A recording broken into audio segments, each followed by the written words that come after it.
So guys, first we're going to check if your taskbar is hidden or not. So you're going to click on Windows and I on your keyboard, which will then bring up settings. Now we're going to search over here, taskbar, and then taskbar settings should come up. You're going to click on it, and now you're going to scroll down and then click on taskbar behaviors.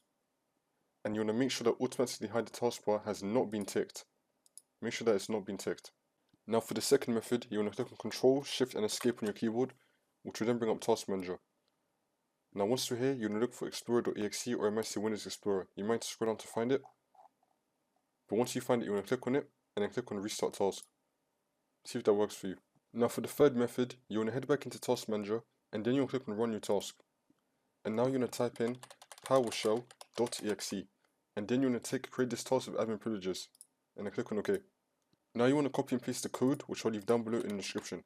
Copy and paste it right here, click on Enter. And now once this has been done, you want to restart your computer and then that's fixed the problem.